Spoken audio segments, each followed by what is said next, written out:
दोस्तों, स्वागत है आपका हमारे YouTube चैनल बोध से संबोधि में। आज हम शाश्वत सत्य की अभिव्यक्ति में शब्द और भाषा की जो सीमाएं है उसका गहन अवलोकन करने की कोशिश करेंगे। दोस्तों, अपने विचारों, दृष्टिकोणों और जो भी गहन अनुभूतियां हैं जो कि आध्यात्मिक मार्ग पर चलते हुए समय समय पर आप अनुभव करते हैं, उन्हें भाषा और शब्दों में व्यक्त करने में कुछ सीमाएं होती है। आपको बता दें कि शब्द केवल संकेतक होते हैं, वे उस वास्तविकता को व्यक्त नहीं कर सकते जिसकी ओर वे संकेत कर रहे होते। जो लोग अपने सच्चे स्वरूप का साक्षात्कार कर चुके हैं या आत्मबोध प्राप्त कर चुके हैं, जो उस अवस्था तक पहुंच चुके हैं जहां वे अपने स्वभाव या सच्ची प्रकृति के प्रति पूर्णतः जागरूक है, उनके लिए उस असीम को शब्दों की सीमाओं में या बंधनों में बांधना अत्यंत कठिन होता है। हमने स्कूल के समय में पढ़ा होगा कि भाषा और शब्द मानव संचार के महत्वपूर्ण उपकरण है। वे हमारे विचारों, भावनाओं और अनुभवों को व्यक्त करने में हमारी सहायता करते हैं।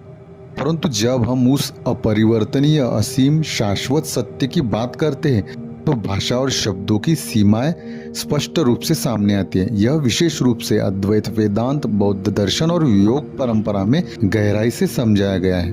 जैसा कि मैंने पहले कहा कि शब्द केवल संकेतक होते हैं, वे किसी चीज की ओर बस इशारा मात्र होते हैं, वे स्वयं वास्तविकता नहीं होते। वे केवल किसी वस्तु, विचार या अनुभव की ओर संकेत करते हैं, परंतु उसकी संपूर्णता को व्यक्त नहीं कर सकते। उदाहरण के लिए, जब हम घड़ा शब्द का प्रयोग करते हैं तो यह केवल एक संकेतक है।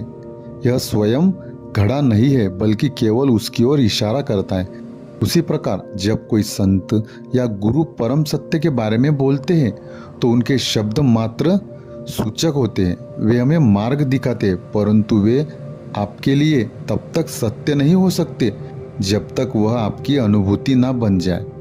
यही कारण है कि ऋषियों और मुनियों ने सत्य को अनुभव करने का मार्ग बताया है।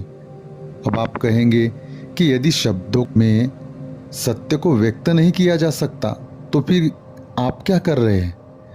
मैं भी आपको यही बताना चाहता हूँ। कोई भी वास्तविकता के बारे में, हमारे सत्य स्वरूप के बारे में, परम सत्य के बारे में कुछ कहता है, वह उसकी अपनी अनुभूति होती है। लेकिन जब वह उसे शब्दों में व्यक्त करने की कोशिश करता है तो वह आपकी अनुभूति नहीं होती, इसलिए वह आपके लिए सत्य नहीं होता। इसलिए इस वीडियो में जो भी बातें कही जा रही है वह आपके लिए तब तक सत्य नहीं हो सकती जब तक आप उसे अपनी अनुभूति में ना उतारे।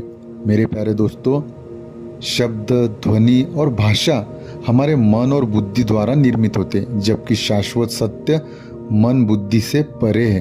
तो वह हमारे मन, बुद्धि और भाषा जो कि सीमित है, उनमें कैसे समाहित हो सकता है? वह परम सत्य शब्दों, भाषा और मनोवाणी से परे है। उसे शब्दों में व्यक्त नहीं किया जा सकता क्योंकि वह परम सत्य मनो इंद्रियों से भी परे है। आइए इसे एक उदाहरण से समझते हैं। एक व्यक्ति जिसने कभी शहद नहीं चखा है, उसे आप कितना भी समझने की कोशिश करें, शहद के बारे में पूरा दिन भर प्रवचन दे, वह केवल अनुमान ही लगा सकता है जब तक उसे असली अनुभव नहीं होगा। जब तक वह स्वयं शहद को चखकर नहीं देखेगा तब तक वह उसका वास्तविक स्वाद नहीं जान सकता। उसी प्रकार परम सत्य को केवल अनुभव किया जा सकता है, उसे शब्दों में पूरी तरह समेटा नहीं जा सकता। आपको एक और महत्वपूर्ण बात जाननी चाहिए कि भाषा सापेक्ष या रिलेटिव होती है। यह हमेशा द्वैत या ड्युअलिटी के आधार पर काम करती है। हर शब्द का कोई न कोई विपरीत होता है, जैसे सुख का दुख, अच्छा का बुरा, दिन का रात, प्रकाश का अंधकार। लेकिन परम सत्य अद्वैत या नॉन ड्यूअल है, वह किसी द्वैत का भाग नहीं है। इसलिए भाषा शब्दों के माध्यम से आप जो भी असीम के बारे में कहते हैं वह असीम को सीमित करना ही होगा। जब कोई कहता है कि परमात्मा असीम है तो यह केवल एक सापेक्ष शब्द है जिसे हम सीमित के विपरीत समझते हैं। लेकिन परमात्मा तो सीमित और असीमित दोनों की कल्पना से परे है। जब हम कहते हैं कि परमात्मा अनंत है, तब भी हम उसे किसी विशेषता में बांध रहे होते हैं, जबकि वह निर्गुण, निराकार और इंद्रियों से परे है।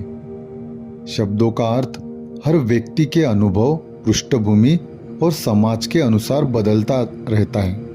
जब एक वैज्ञानिक ऊर्जा शब्द को सुनता है तो वह इसे भौतिक दृष्टिकोण से देखेगा। इसके विपरीत जब एक योगी ऊर्जा शब्द को सुनता है तो वह इसे आध्यात्मिक दृष्टिकोण से समझेगा, जैसे प्राण या कुंडलिनी। एक आम व्यक्ति जब ऊर्जा शब्द को सुनता है तो वह इसे किसी और रूप में समझ सकता है। अब कल्पना करें, जब हम ब्रह्मा, निर्वाण, आत्मा, ईश्वर, भगवान, मोक्ष, मुक्ति जैसे शब्दों का प्रयोग करते तो वे भी हर व्यक्ति की समझ के अनुसार अलग अलग अर्थ ग्रहण कर लेते हैं। यही कारण है कि गूढ़ आध्यात्मिक सत्य शब्दों में स्पष्ट नहीं किए जा सकते। इसलिए परम सत्य की अनुभूति जब तक आप स्वयं नहीं कर लेते, तब तक आप उसके बारे में कितनी ही बातें क्यों न सुन ले, वे आपके लिए सत्य नहीं हो सकता। इसलिए महर्षि रमन, भगवान गौतम बुद्ध और कई संतों ने मौन को सबसे ऊंचा साधन माना है। जब कोई व्यक्ति परम सत्य का अनुभव कर लेता है तो वह जानता है कि शब्द उसके सामने तुच्छ है। आइए हम भगवान गौतम बुद्ध के जीवन से एक प्रसिद्ध उदाहरण लेकर इसे समझते हैं। गौतम बुद्ध श्रावस्ती के एक उद्यान में अपने शिष्यों के साथ ध्यानस्थ थे। उसी समय 3 अलग अलग जिज्ञासु बुद्ध के पास सत्य का ज्ञान प्राप्त करने आए। पहला व्यक्ति एक गहन आस्तिक था। उसने बुद्ध से प्रश्न किया, क्या ईश्वर या परम सत्य अस्तित्व में है?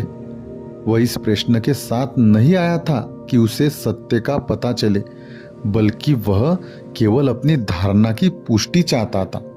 बुद्ध ने उसकी ओर गंभीरता से देखा और बोले, नहीं, न तो कोई ईश्वर है न कोई परम सत्य। वह व्यक्ति यह उत्तर सुनकर चकित हो गया। उसके विश्वास की नींव डगमगाने लगी।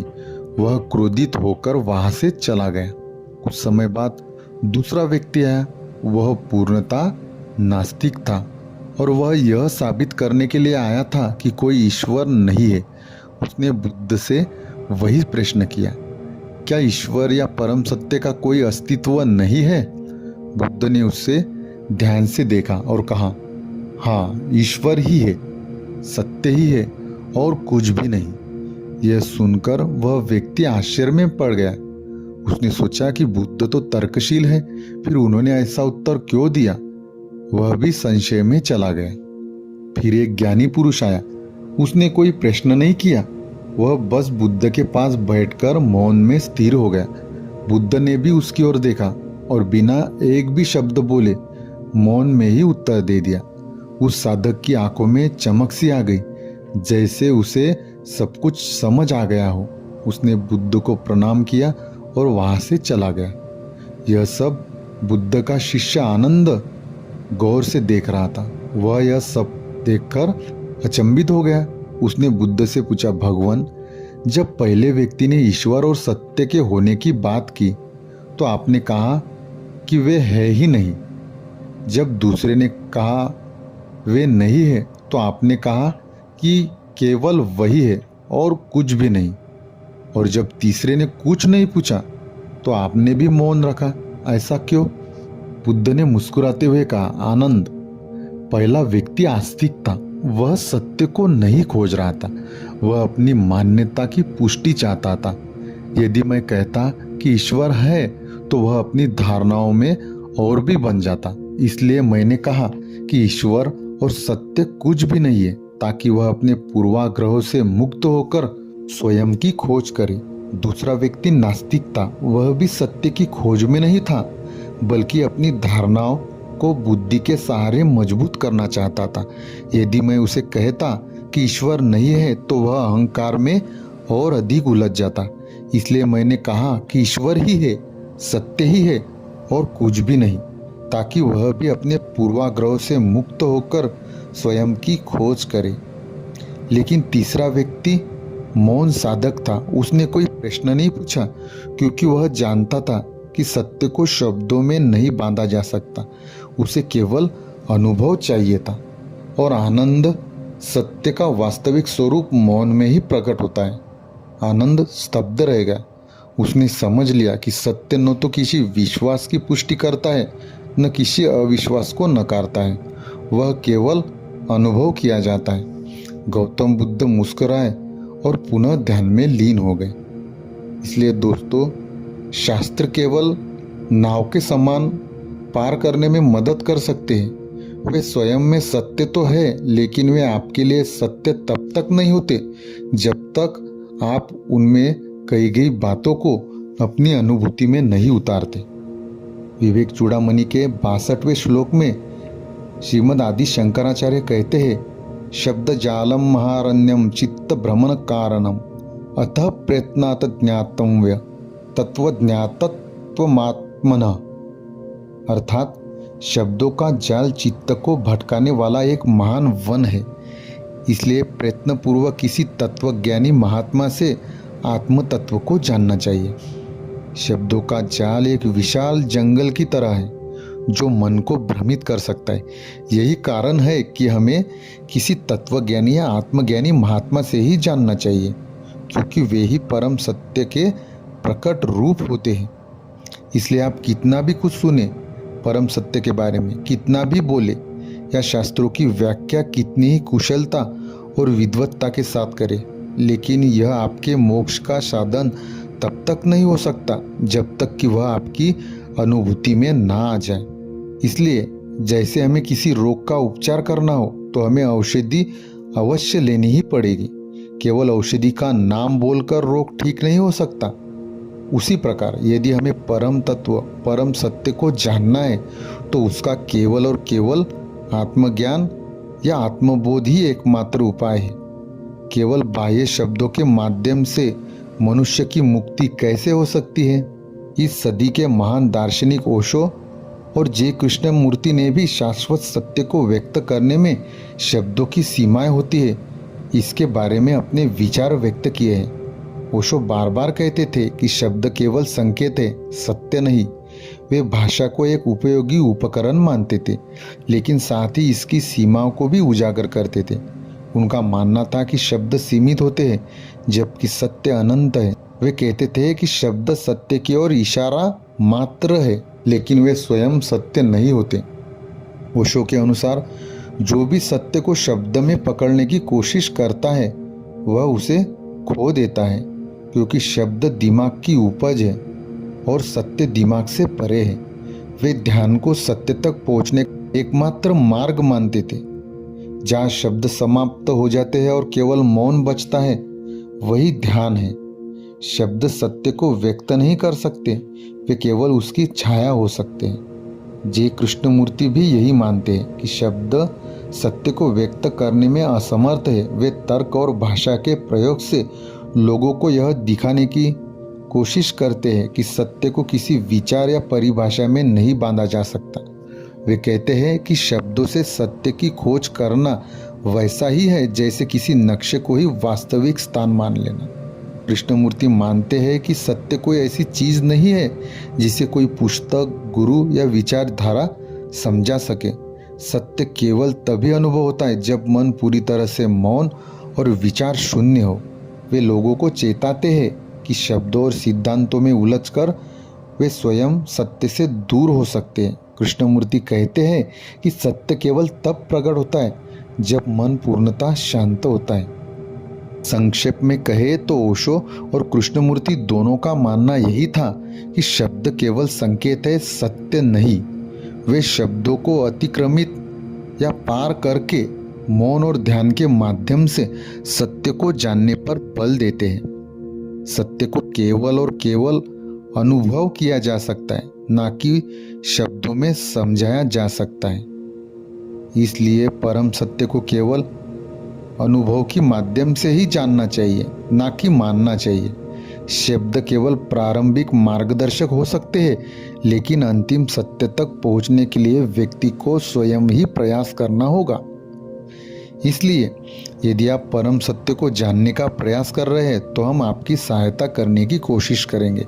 शास्त्रों में भी इसके लिए कुछ साधनों का उल्लेख किया गया है जिससे आप श्रवण की गई बातों को और शब्दों को अपनी अनुभूति में उतार सकते हैं। इसलिए हम जो सत्य के बारे में सुनते हैं, चाहे कहीं से भी सुने, वह आधा अधूरा होता है। ज्ञान को अर्जित करने से पहले ज्ञान कैसे अर्जित किया जाता है, ज्ञान को आत्मज्ञान में कैसे परिवर्तित किया जाता है, यह जानना बहुत जरूरी है। अद्वैत वेदांत में आत्मज्ञान प्राप्ति के लिए 3 मुख्य साधन बताए गए हैं, जिनमें सबसे पहला है श्रवण, फिर है मनन और अंत में निदिध्यासन। आप भौतिक जगत में भी यदि ज्ञान अर्जित करना चाहते हैं तो आपको उस ज्ञान को या तो सुनना होगा या देखना होगा या पढ़ना होगा, तभी आप उस वस्तु या विषय के प्रति ज्ञान अर्जित कर सकते हैं।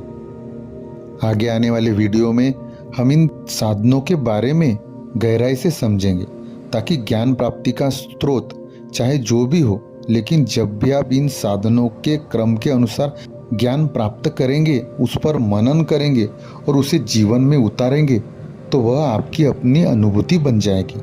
आइए इन 3 साधनों को थोड़ा विस्तार से समझते हैं। दोस्तों, श्रवण यानी सुनना, पढ़ना या सत्संग करना। श्रवण 3 तरीकों से किया जा सकता है, जिनमें सबसे पहला है सत्संग, प्रवचन या वीडियो के माध्यम से सत्य का श्रवण करना यानी लिसनिंग।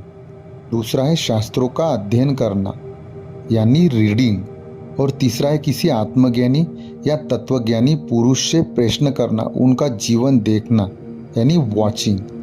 इस प्रकार से श्रवण का अर्थ है शुद्ध हृदय और ध्यानपूर्वक आत्मज्ञान एवं ब्रह्म ज्ञान की बातें सुनना। यह गुरु, शास्त्रों और सत्संग के माध्यम से होता है। जब साधक अद्वैत वेदांत या अन्य उच्च आध्यात्मिक शिक्षाओं को श्रवण करता है तो उसे आत्मा के स्वरूप की पहली झलक मिलती है। यह पहला चरण है जहाँ अज्ञान का पर्दा धीरे धीरे उठने लगता है और सत्य का बूंद बूंद स्वाद आने लगता है। जब आप इस श्रवण किए गए ज्ञान पर मनन करते हैं, चिंतन करते हैं, तब आप उसे गहराई से अनुभव कर सकते हैं और निदिध्यासन अर्थात जीवन में उतार कर श्रवण और मनन किए गए ज्ञान को अपनी अनुभूति में गहराई प्रदान कर सकते हैं, ताकि वह सत्य आपका अपना हो जाए या आप ही उस सत्य में विलीन हो जाए। उदाहरण के लिए, जब किसी व्यक्ति को पहली बार यह सुनने को मिलता है कि तुम शरीर नहीं हो, आत्मा हो, तो यह सुनने में साधारण लगता है।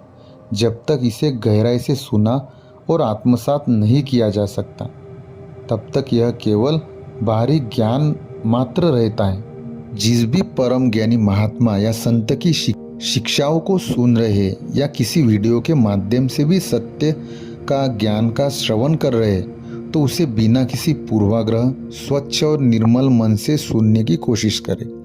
उसे तुरंत ही अपनी पूर्व धारणाओं और मान्यताओं के आधार पर लेबल लगाने की कोशिश ना करें।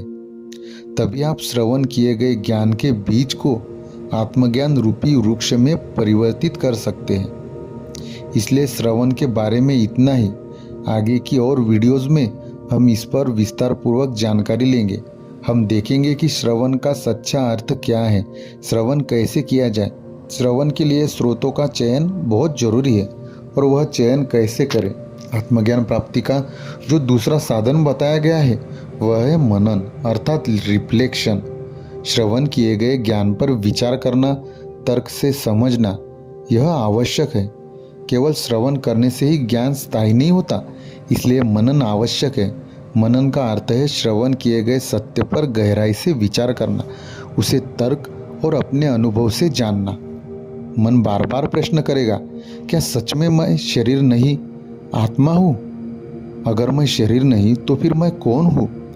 क्या यह सब केवल कल्पना है या इसका अनुभव भी किया जा सकता है? मनन में तर्क और विवेक का प्रयोग होता है। साधक अपने जीवन के अनुभव और शास्त्रों के गूढ़ रहस्यों को जोड़कर सत्य को समझने की कोशिश करता है। जब बार बार विचार किया जाता है तो संदेह धीरे धीरे समाप्त होने लगते हैं और सत्य अधिक स्पष्ट होने लगता है। जैसे सूर्य हमेशा चमकता रहता है, लेकिन यदि बादल हो तो वह दिखाई नहीं देता।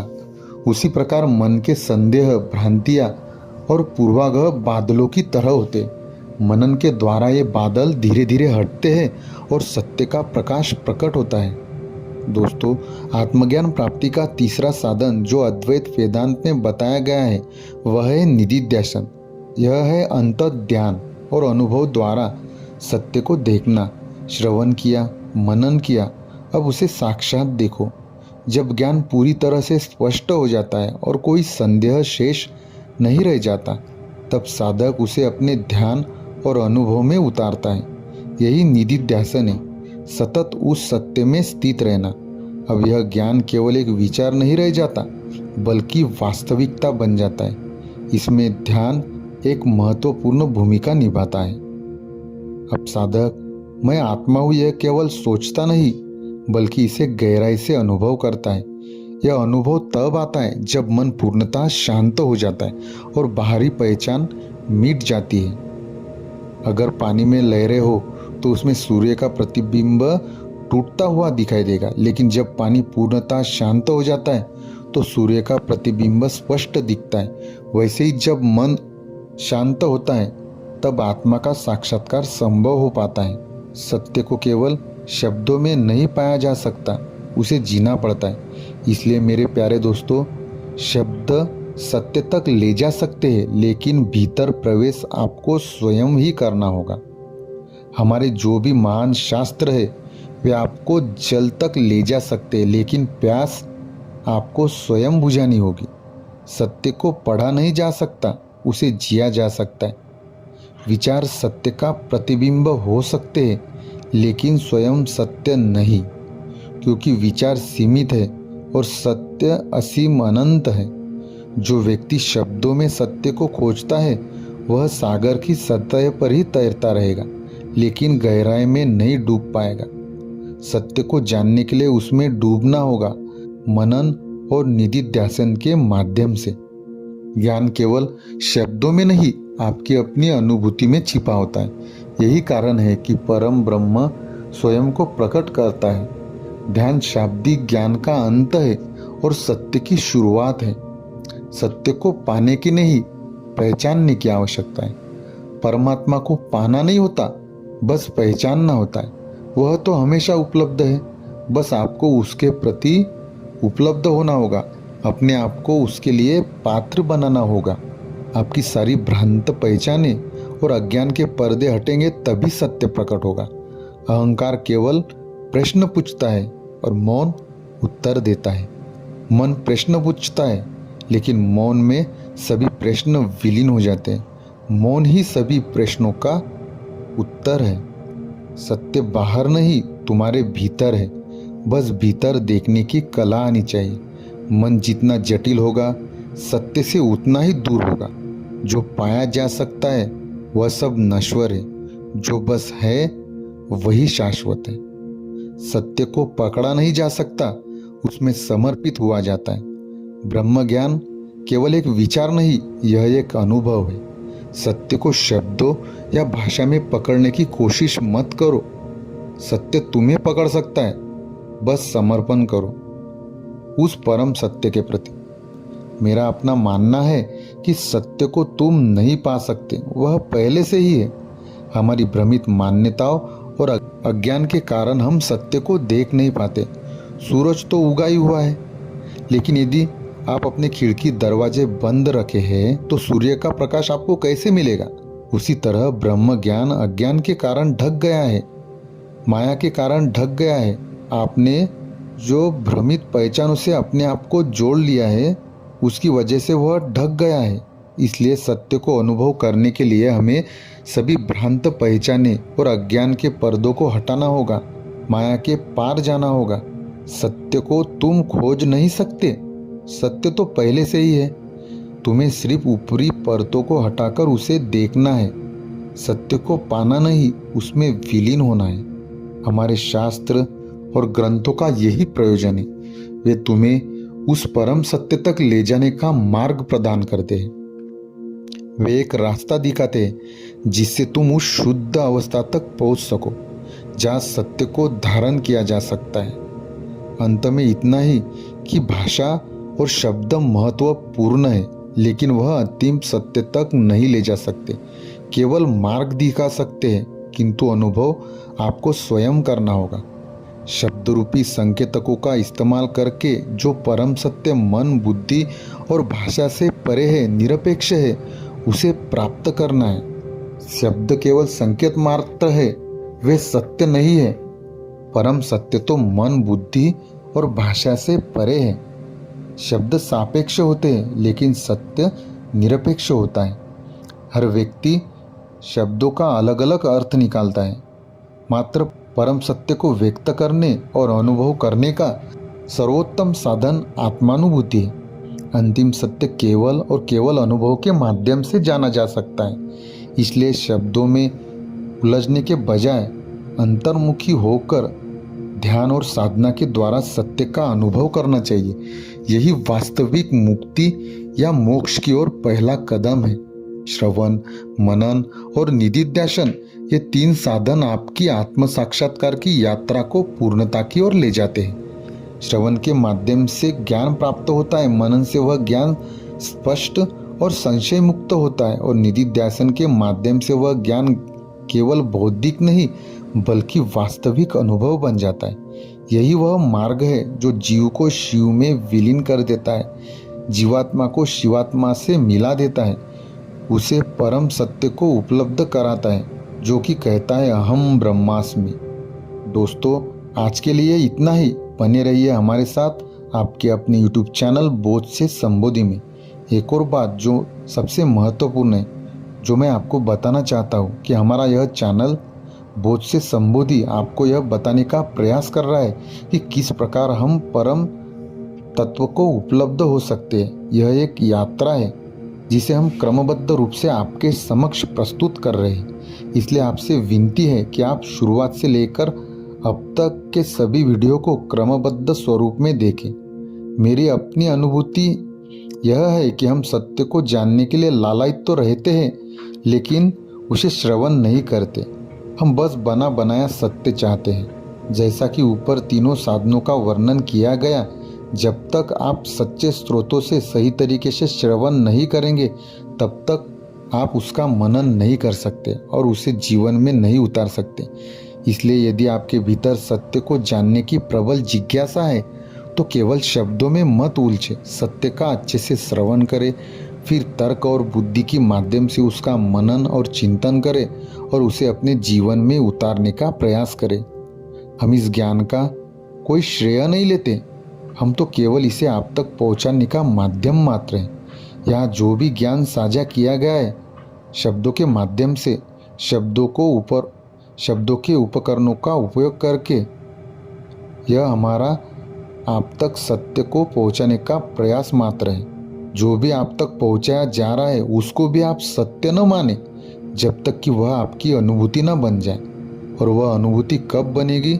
जब आप हमारे इस वीडियो में कही गई बातों को अपने तर्क और बुद्धि के हिसाब से जांचेंगे और उस पर मनन चिंतन करेंगे। केवल मनन और चिंतन से ही यहाँ पर दिया हुआ ज्ञान आपकी अनुभूति में उतर सकता है। और एक बार जब वह आपकी अनुभूति में उतरेगा, तब धीरे धीरे आप उस सत्य को उपलब्ध होना शुरू होंगे। वह सत्य आपके जीवन में बूंद बूंद करके टपकना शुरू हो जाएगा। इसलिए आपसे यह गुजारिश है कि इस ज्ञान को ज़्यादा से ज़्यादा लोगों तक पहुंचाने में सहायता करें। इस वीडियो को लाइक, शेयर और सब्सक्राइब करके। दोस्तों, अगर आपके मन में ऊपर दिए गए ज्ञान के संबंध में कोई भी प्रश्न आते हैं, तो आप हमारे दिए गए वीडियो के नीचे अपने प्रश्न लिख सकते हैं। मैं यथासंभव आपके उन प्रश्नों का उत्तर देने की कोशिश करूँगा। आज के लिए इतना ही। बने रहिए हमारे साथ। धन्यवाद।